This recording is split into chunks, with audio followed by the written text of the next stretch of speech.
So I never know how to address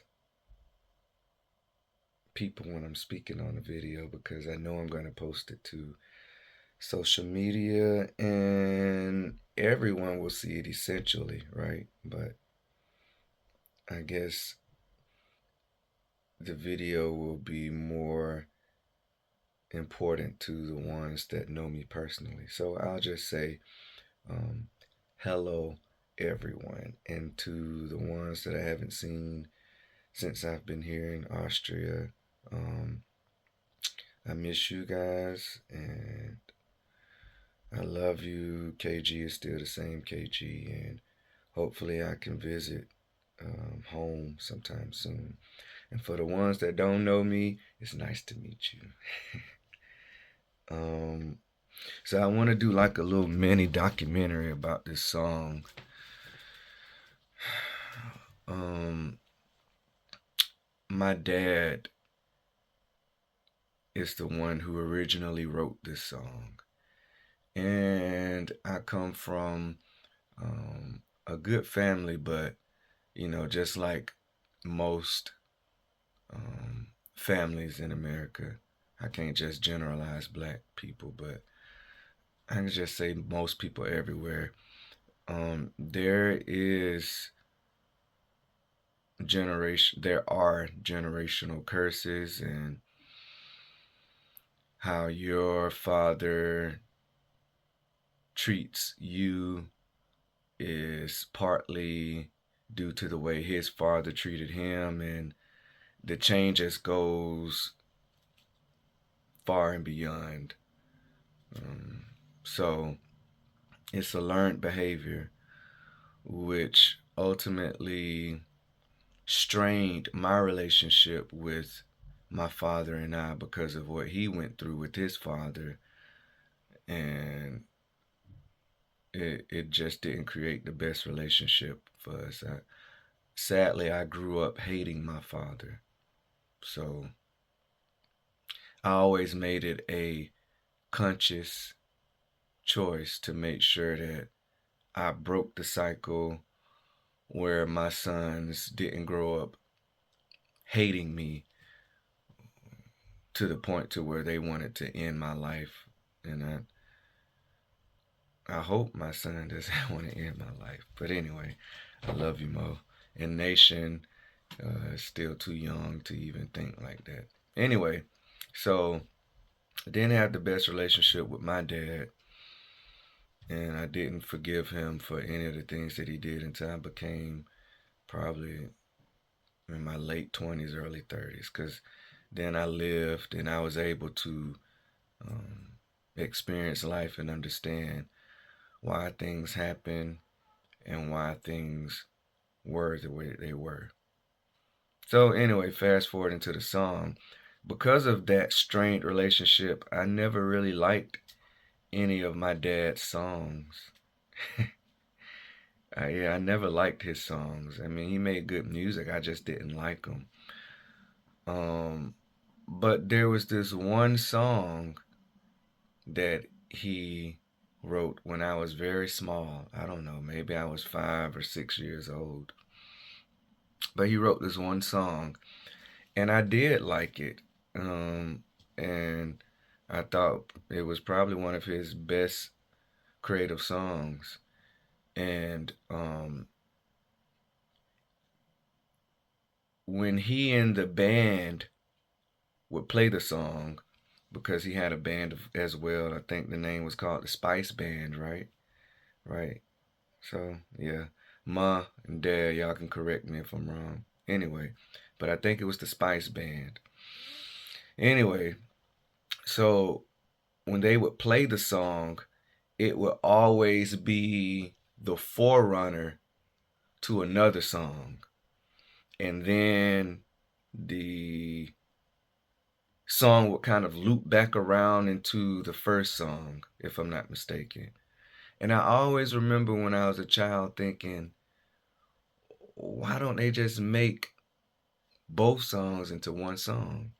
Anyway, so yeah. And then when the band would practice, they never had they never had a drum player who was consistent enough to come to the practices at this point in time. Not in I know later they had uh Donald Moore, right? Donald Moore. He was their drummer, but before he came into the picture, they didn't have a consistent drummer who would be there at the rehearsals all the time. So my dad had this drum machine. Man, when I tell you, this drum machine, I don't still to this day I don't know where he got the drum machine from, but I remember as a child it was brown. It had wood on both sides. It was brown on both sides, and in the middle of the panel, the control panel was black. And I think it had these white buttons. And the drum machine was so cheap. I remember that. I remember thinking this as a child. I remember the drum machine being so cheap that it only had like 10 presets for beats. So, and I don't even think you could, excuse me, I don't even think you could change the pattern of the beat. Like it was just one beat. You didn't even have like a refill in the beat.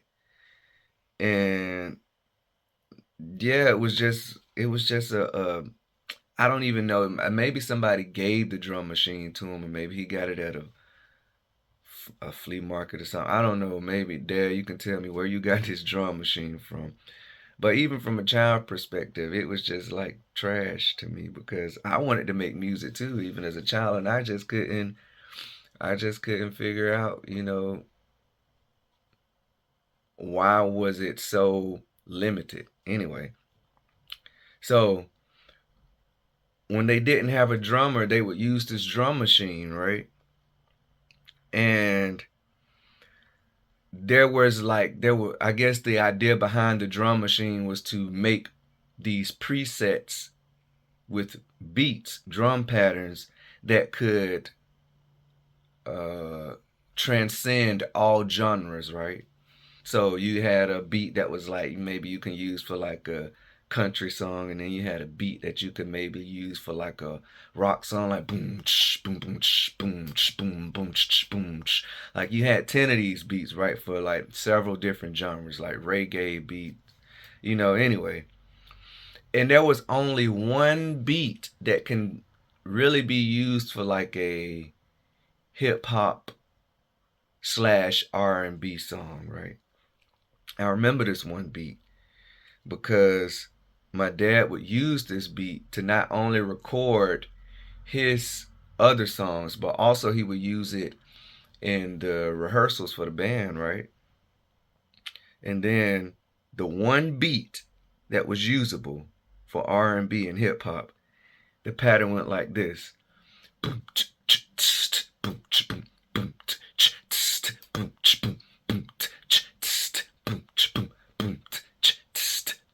boom, right? That was the pattern. And it did that it seems like it did that same pattern for days. It would never stop. If you just hit start, that pattern would play for hours and days, right? And no refill. That was just the pattern that you were stuck with. You got to deal with it, right? So when I was creating this song, right, I thought about that drum pattern and I said, you know what? I'm gonna use the same exact drum pattern. And I haven't heard that drum pattern honestly since I was a child. So when I was back here on my little laptop creating the song, right? When I finished the drum pattern, it was simple. It only took me like 5, 10 minutes, right? So it's simple, but when I listened back to it for the first time, I hadn't heard this drum pattern in 35, 30 years, right? Something like that.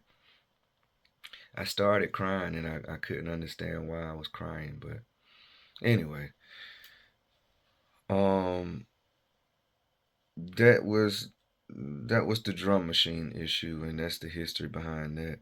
But when my dad and the band would practice, my dad had these big uh 215 PV speakers, right? They were the tall cabinet retro speakers, right?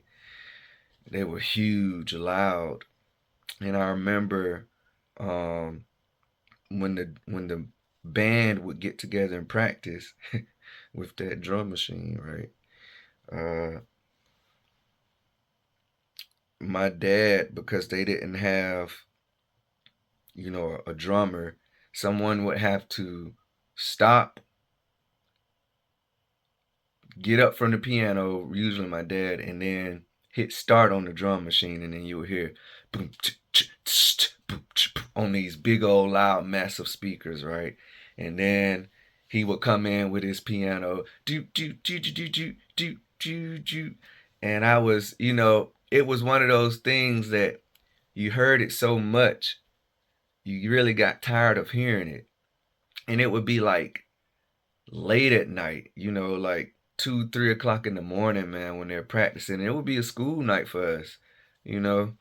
And I'm sure because the speakers were so loud, the whole entire neighborhood in Glover Street can hear it. So that's why I guess I feel like this is like Glover Street anthem. But yeah, uh, that was the deal with the drum machine and the speakers. And it was like one of those things like, if you have a family member, an older family member, usually like your uncle or aunt, and they tell you the same exact story every time they see you. That's kind of like what this song is for me. But it's it's still sentimental nostalgia in a sense because when that uncle or that aunt dies, then you don't hear the story anymore. You don't hear it from them anymore. It's not the same. So, and then you start to miss it. Maybe that's why I was crying, but I don't know. But anyway, I remember they would be playing, practicing like 2 or 3 o'clock in the morning. And, me being a child having to get up to go to school I guess maybe I was in first grade at about this time. And I remember I would get up out of my bed and I would sneak into the living room because one of the speakers were right beside the hallway that led to the rest of the rooms in the house. And then I would kind of like, curl up behind that speaker and fall asleep listening to the band playing this song. So that's one of my early childhood memories. Um, yeah, and um, I remember when I was fast forwarding to maybe I was probably about 25 years old, and the guitarist that was in my dad's band, his name was Mr. Reggie, Mr. Reggie Lankford, right? I used to love Mr. Reggie because he was, I can't explain it, man. He knew his guitar. It's almost like he had an intimate relationship with his guitar. So I remember asking him, Mr. Reggie, I want to do this song. So that's been about 15 years ago now. I said, Mr. Reggie, I want to do that song. And he was like, what song? And I was like, you know what song I'm talking about. And he had his guitar with him, right? And immediately, it's like, without even thinking, is because he's just a natural musician, right? He just went into it. Boom, boom, boom, boom, boom. I was like, man, it just brought back those feelings and those memories. And I was like, Mr. Reggie, how I was near a piano and I was like, how did the bass line go? Because I knew the bass line, but I didn't know how to play it at that time, but I knew it. And he got on the piano, boom boom boom boom boom boom boom boom boom boom. So he showed me, and I was like, "Yeah, we got to do that, Mr. Reggie." And we never got a chance to do it. It was always in the back of my mind to, you know, get the band together. Mr. John Henry from down Highway 25, he was the bass player at one time. They had another bass player too. I think his name was Walt. And so I wanted to get, him together with Mr. Reggie and of course my dad, of course, and to do a live recording of the song. Excuse me. Sorry. And that just never happened. It was always a plan of mine, but so now that I'm here in Austria and I met my friend AD, who is a really good guitarist. Also, my brother-in-law Phil is a very good guitarist. So, um, but for this project, I use AD. And when I met him, I immediately thought about the song. I was like, yeah, we got to do this song. One reason is because I noticed something strange too. Because of my family dynamic and my relationship with my dad, I never, it sounds strange, I know, but I thought about it. I said, I've never given my dad a gift. Never. I don't even remember, like, our kids, they, draw stuff in school and then they say, hey, Dad, I made this for you. Yeah, I never did that. So, yeah, all of this time, for the last 40 years, I've never gave my dad a gift. I don't even think I bought him any food or anything or cooked for. I never did nothing for my dad. And that's, when you think about it, it's sad. It's something that I should change. So this song is essentially probably the first gift that I ever gave my dad. And you know, I hope you like it. But uh, but do you want this slightly distorted sound in the Yeah, if it plays the same way, that's fine to me. That's we'll listen. We'll we'll listen. See. listen, We'll but I listen. think See how it you will sounds. need to take out a little bit gain from it Okay. because it's you know I wanted just a bit. to It can be warm but with less gain, and I right. think that for the rhythmic part it can I be nice. wanted to. I wanted to not not overshadow the piano chords, Mm-hmm. but I wanted to complement the piano chords. You know what I mean? So to kind of sit like right here with the piano chords. Yes. Maybe because you're gonna hear the overtones anyway, Mm. because the piano chorus is playing in the middle octave, and then the overtones is a higher octave, right? Mm-hmm. So you're gonna hear it, but I still want that warm sound. So You okay? You got that. Okay. Let me hear it with the distortion dirty. I cannot do it You now. He can't. needs to add. Ah, He okay. needs to add something to it, Okay, Or okay, pedal okay. or pedal, or yeah, amplifier, or something. yeah. Mm. Come on, AD. Just look at which fingers play. Yeah. Yeah.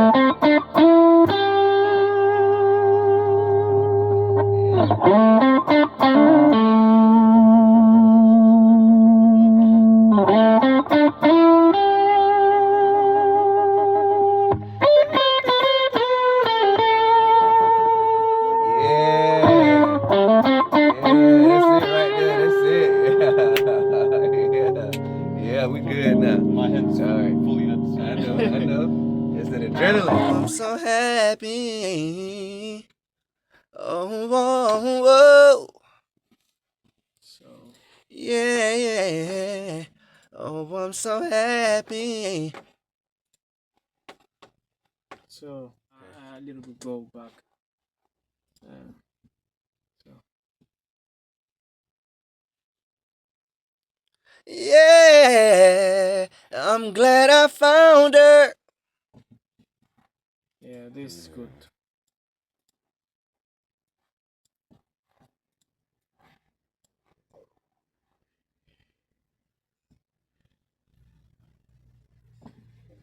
Let me get it back.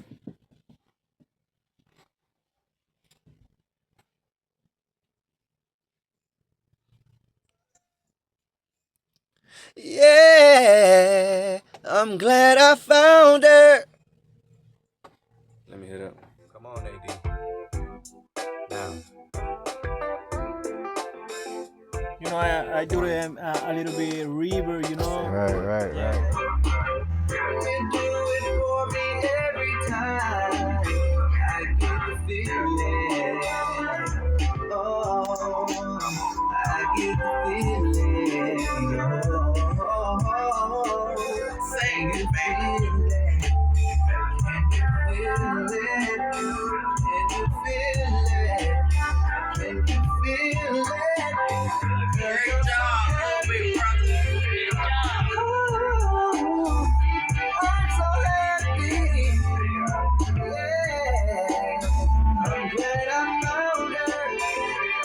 Oh, I'm so happy.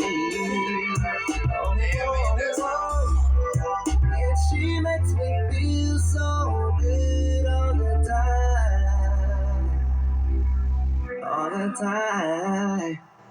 Yes, fine.